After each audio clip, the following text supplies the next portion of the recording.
नमस्कार। जब हम विज्ञान और टेक्नोलॉजी की बात करते हैं तो हमारे दिमाग में अक्सर मॉडर्न लैब्स और पश्चिमी वैज्ञानिकों के नाम आते हैं। लेकिन क्या हो अगर हम कहें कि इसकी जड़ें बहुत बहुत गहरी हैं, प्राचीन भारत तक। आज हम समय में पीछे चलेंगे और उन खोजों को देखेंगे जिन्होंने हमारी दुनिया को आकार दिया है, एक ऐसी विरासत जो आज भी जिंदा है। तो जब हम कहते हैं प्राचीन विज्ञान, तो इसका असल में मतलब क्या है? क्या ये बस कुछ पुरानी भूली बिसरी तकनीकें हैं या कुछ और? चलिए आज इसी सवाल की तह तक जाते हैं। हम देखेंगे कि कैसे प्राचीन भारत में ऐसी ऐसी चीजें थीं, जटिल सर्जरी, कमाल का गणित और यहाँ तक कि पूरे शहर की प्लानिंग, जो आज भी हमारी दुनिया पर गहरा असर डालती हैं। तो हमारा सफर कैसा रहेगा? हम शुरू करेंगे सिंधु घाटी की हैरान कर देने वाली इंजीनियरिंग से, फिर चलेंगे ज्ञान के सबसे बड़े केंद्र तक्षशिला। वहां से हम गणित और आसमान के रहस्यों में उतरेंगे, देखेंगे कि सर्जरी की शुरुआत कैसे हुई और धातुओं के कुछ ऐसे चमत्कार देखेंगे जो आज भी वैज्ञानिकों को हैरान करते हैं। और आखिर में इन सब कड़ियों को जोड़कर देखेंगे कि ये विरासत आज भी इतनी जरूरी क्यों है। चलिए अपनी टाइम मशीन में बैठते हैं और सीधे चलते हैं दुनिया की सबसे पहली और सबसे उन्नत सभ्यताओं में से एक, सिंधु घाटी। और ये कोई मामूली बस्ती नहीं थी। सोचिए, ये शहरी प्लानिंग का एक जीता जागता अजूबा था। एक ऐसा शहर जिसमें सीधी लाइन में सड़कें थीं, जबरदस्त ड्रेनेज सिस्टम था और यहाँ तक कि हर ईंट का साइज भी एक जैसा था। उस जमाने में ये सब सोचना भी कमाल की बात थी। जरा इन तारीखों पर नजर डालिए। हम बात कर रहे हैं लगभग 4,500 साल पहले की, मतलब पिरामिड के बनने के समय की। ये एक बहुत बहुत लंबा अरसा है और इस दौरान सिंधु घाटी सभ्यता ने जो कमाल कर दिखाया वो आज भी हमें सोचने पर मजबूर कर देता है। बात सिर्फ बड़ी बड़ी इमारतें खड़ी करने की नहीं थी, नहीं, असल बात थी एक ऐसा शहर बनाने की जो वाकई में काम करे, जो लोगों के लिए हो। उनके पास एकदम सीधी सड़कें थीं, एक कमाल का ड्रेनेज सिस्टम था, यहाँ तक कि मैनहोल कवर के साथ, और तो और वजन और नापतौल के लिए भी स्टैंडर्ड बनाए गए थे। ये सब क्या दिखाता है? यही कि वो समाज कितना ज्यादा ऑर्गेनाइज्ड और साइंटिफिक सोच वाला था। तो इंजीनियरिंग तो देख ली, अब चलते हैं वहां जहां ये सारी सोच पैदा होती थी, यानी ज्ञान के केंद्रों की तरफ। और प्राचीन भारत में इसका सबसे बड़ा नाम था तक्षशिला। इसे दुनिया की सबसे पुरानी यूनिवर्सिटीज में से एक माना जाता है। सोचिए, एक ऐसी जगह जहां ज्ञान ही सब कुछ था और जहां दुनिया के कोने कोने से लोग पढ़ने आते थे। और देखिए, तक्षशिला सिर्फ एक कॉलेज या स्कूल नहीं था, ये तो जैसे एक मेल्टिंग पॉट था जहां सारे बड़े बड़े दिमाग आकर मिलते थे। काशी, कोसल, मगध, कहाँ से विद्वान और छात्र आते थे, अपने आइडियाज लाते थे, एक दूसरे से सीखते थे। जरा सोचकर देखिए वहां का माहौल कैसा होता होगा। क्या जबरदस्त बहसें और चर्चाएं होती होंगी। और यहाँ से जो लोग निकले वो कोई मामूली हस्तियां नहीं थी। पाणिनि, जिन्होंने भाषा और ग्रामर के नियम तय कर दिए। चाणक्य, जिनके दिमाग का लोहा आज भी दुनिया मानती है।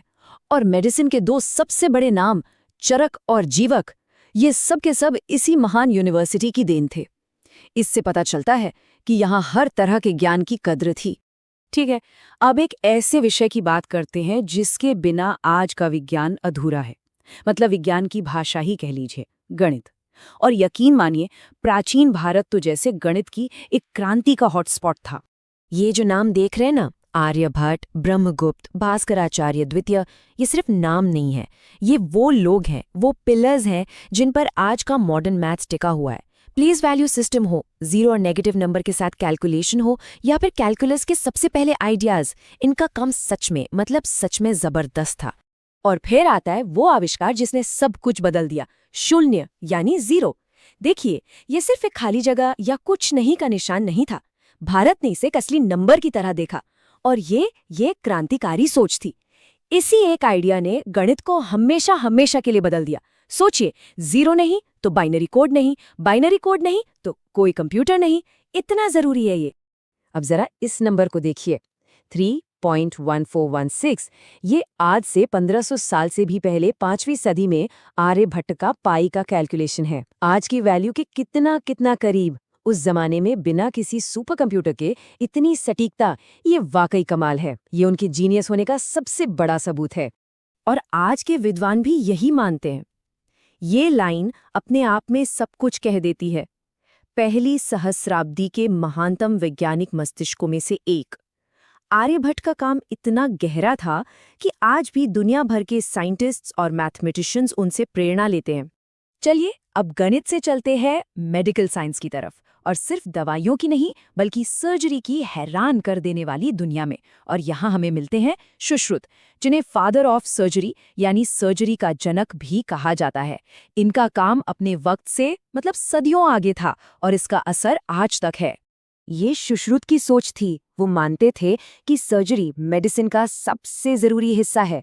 ये कोई आखिरी रास्ता नहीं बल्कि इलाज का एक अहम तरीका है। वो साफ सफाई पर बहुत जोर देते थे और उन्होंने ऐसी ऐसी तकनीकें बनाई जो उस जमाने के हिसाब से बहुत बहुत एडवांस थीं, है ना, एकदम मॉडर्न सोच। और उनकी लिखी किताब सुश्रुत संहिता किसी खजाने से कम नहीं है। ये सर्जरी का एक पूरा एनसाइक्लोपीडिया है।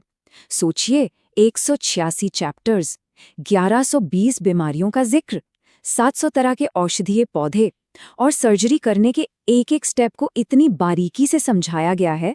प्लास्टिक सर्जरी से लेकर मोतियाबिंद के ऑपरेशन तक सब कुछ। इसे हम सर्जरी की पहली टेक्स्ट बुक कह सकते हैं। और जो बात सबसे ज्यादा हैरान करती है वो है डिटेलिंग। सुश्रुत ने 121 अलग अलग सर्जिकल औजारों के बारे में लिखा। हर औजार एक खास काम के लिए बनाया गया था, कुछ पकड़ने के लिए, कुछ काटने के लिए। इससे पता चलता है कि उस जमाने में सर्जरी कितनी सटीक और एडवांस्ड हो चुकी थी। ये उनकी सबसे मशहूर तकनीकों में से एक है, राइनोप्लास्टी यानी नाक को फिर से बनाना। इसके स्टेप्स देखिए। माथे से स्किन का एक हिस्सा लिया जाता है, उसे घुमाकर नाक की जगह पर लाया जाता है और फिर उसे एक नई नाक की शेप देकर सिल दिया जाता है। ये एक बहुत ही कॉम्प्लेक्स प्रोसीजर है और आपको पता है, आज भी मॉडर्न प्लास्टिक सर्जरी में इसे इंडियन मेथड के नाम से जाना जाता है। वाकई ये उस दौर की सर्जिकल स्किल का एक जबरदस्त सबूत है। सर्जिकल स्किल की बात हो ही रही है तो चलिए एक और कमाल के हुनर की तरफ बढ़ते हैं जहां प्राचीन भारत ने झंडे गाड़े थे, और वो है मेटलर्जी यानी धातु विज्ञान। और इसका सबूत ऐसा है जिसे आज भी हम अपनी आंखों से देख सकते हैं, उसे छू सकते हैं। ये है दिल्ली का मशहूर लौह स्तंभ या आयरन पिलर। 1600 साल से भी ज्यादा हो गए हैं ये खुले आसमान के नीचे खड़ा है। धूप, बारिश, सर्दी सब कुछ झेल रहा है, लेकिन फिर भी इस पर जंग का नामो निशान तक नहीं है। ये आज भी वैज्ञानिकों के लिए एक पहेली बना हुआ है। तो आखिर इसका राज क्या है? राज छिपा है इसे बनाने के तरीके में। इसे 98% शुद्ध लोहे से बनाया गया था और बनाने की प्रक्रिया कुछ ऐसी थी कि इसकी सतह पर फास्फोरस की एक बहुत पतली न दिखने वाली परत बन गई। यही परत एक प्रोटेक्टिव शील्ड की तरह काम करती है और इसे जंग लगने से बचाती है। ये उस जमाने की मेटलर्जी की समझ का एक शानदार नमूना है। तो हमने इतनी सारी चीजें देखी, शहर, यूनिवर्सिटी, गणित, सर्जरी, मेटलर्जी। अब सवाल ये उठता है कि इन सब का आज क्या मतलब है? देखिए, ये सिर्फ इतिहास की बातें नहीं है, ये एक जीती जागती विरासत है, एक ऐसी लेगेसी जो आज भी, इस पल भी हमारी दुनिया को बदल रही है। ये कनेक्शंस कितने सीधे और साफ हैं, यहाँ देखिए। जीरो का आइडिया, इसी पर तो आज की पूरी डिजिटल दुनिया, हमारे कंप्यूटर टिके हैं। आर्यभट्ट की ट्रिग्नोमेट्री, इसके बिना तो आज की फिजिक्स और एस्ट्रोनॉमी की कल्पना भी नहीं की जा सकती।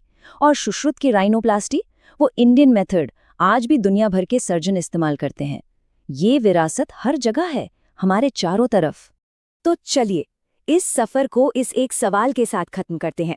सोचिए, ऐसे और कितने प्राचीन आविष्कार होंगे जो आज भी हमारी दुनिया को चला रहे हैं, जिनके बारे में शायद हमें पता भी नहीं। आज तो हमने बस कुछ पन्ने पलटे हैं। ये एक ऐसी विरासत है जिसकी पूरी कहानी अभी भी खोजी जानी बाकी है।